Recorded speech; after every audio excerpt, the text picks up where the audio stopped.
विधानसभेत प्रश्न मार्गी लावण्यासाठी नेत्यांच्या एजंट्सकडून व्यवहार झाल्याची माहिती आमदार परिणय फुकेंनी विधानसभेमध्ये प्रश्न उपस्थित केला।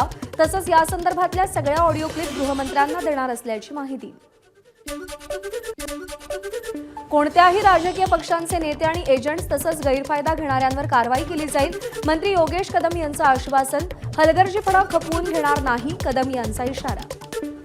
राष्ट्रवादीकडून विधान परिषदेच्या रिक्त जागेच्या उमेदवारासाठी आज पुन्हा कोर कमिटीची बैठक। कोणाच्या नावावर शिक्कामोर्तब होणार याकडे लक्ष, तर त्या जागेसाठी झिशान सिद्दीकींचं नाव आघाडीवर। वरिष्ठ नेत्यांची झिशान यांना संधी देण्याची इच्छा, मात्र पक्षातून त्यांच्या नावाला विरोध असल्याची माहिती। महाराष्ट्रावरती 9,32,000 कोटींचं कर्ज, संजय राऊतांचा आरोप। राज्य लुटलं जात असून अनेक योजना बंद केल्या। महाराष्ट्राची तिजोरी महिलांची मतं घेण्यासाठी वापरली, राऊतांचा म्हणाला।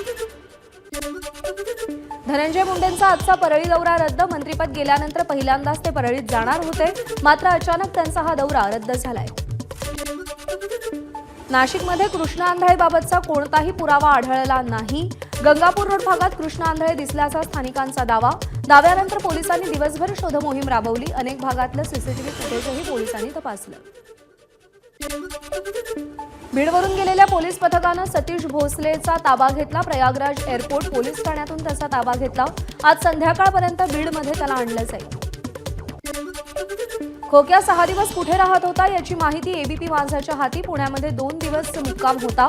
तिसऱ्या दिवशी शिरूर कासारमध्ये माध्यमांना प्रतिक्रिया देऊन अहिल्यानगरला आणि तिथून संभाजीनगरला गेला। संभाजीनगरहून ट्रॅव्हल्सच्या बसनं प्रयागराजला पळाला।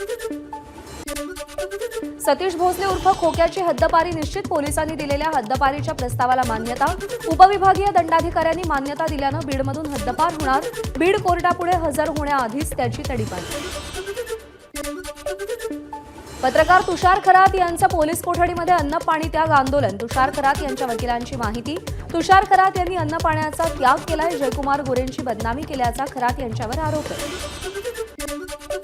बीडमध्ये पोलिसांच्या नेमप्लेटवरून आडनाव काढून केवळ नावच ठेवण्याचा निर्णय।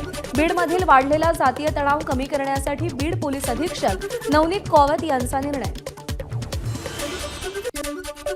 आमदार योगेश टिळेकर यांचे मामा सतीश वाघ यांच्या हत्येपूर्वी जादूटोणा आणि रेकी। गुन्हे शाखेच्या पोलिसांनी दाखल केलेल्या दोषारोपपत्रात उल्लेख। हत्येचा मुख्य सूत्रधार अक्षय जावळकर आणि मोहिनी वाघच असल्याचं तपासात समोर।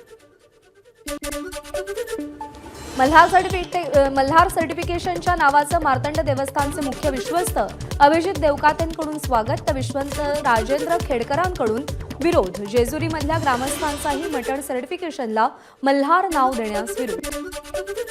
हलाल सर्टिफिकेटचा मुद्दा आणखी तापण्याची शक्यता। हलाल सर्टिफिकेट असलेल्या वस्तूंवर हिंदूंनी बहिष्कार टाकावा। खासदार अनिल पुंडेंचं वक्तव्य। हलाल सर्टिफिकेट असलेल्या खाद्यपदार्थात काय मिसळलं जातं हे तपासण्याची गरज, बोंडेंची माहिती। किरीट सोमय्या आज पुन्हा मालेगाव दौऱ्यावर। बनावट जन्मदाखला घोटाळ्याच्या तपासाचा आढावा घेणार, तर होळीनिमित्त रोहिंग्या आणि बांगलादेशींचे पुतळेही दहन करणार। धाराशिव जिल्ह्यातील कायदा आणि सुव्यवस्था अबाधित राखण्यासाठी 10 एप्रिलपर्यंत जमावबंदीचे आदेश लागू। 5 किंवा त्यापेक्षा अधिक लोकांना विनापरवानगी जमण्यास, मोर्चे किंवा मिरवणुका काढण्यास मनाई। गर्दीच्या वेळी घाटकोपर अंधेरी मार्गावरती 3.25 मिनिटाला 1 मेट्रो चालवण्याचं मेट्रो 1चं नियोजन। त्यामुळे 20,000 अतिरिक्त प्रवासी प्रवास करू शकतील।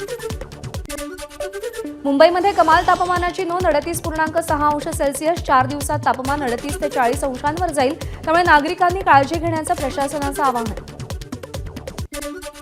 इयत्ता 1 ते इयत्ता 4ची परीक्षा एप्रिलच्या शेवटच्या आठवड्यात होणार, मात्र कडक ऊन पाहता याला शिक्षक संघटनांचा विरोध। संघटनेकडून वेळापत्रकात बदल करण्याची मागणी।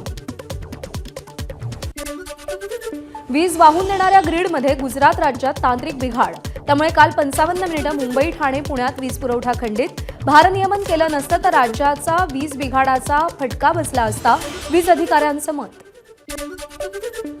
नागपूर जिल्हा बँकेवरती 3 वर्षांसाठी राज्य सहकारी बँकेची प्रशासक म्हणून नियुक्ती। नागपूर जिल्हा बँकेतील 1,440 कोटींच्या बुडीत ठेवी वसुलीसाठी प्रशासक आमदार आशिष देशमुखांनी प्रशासक नियुक्तीची मागणी केली होती।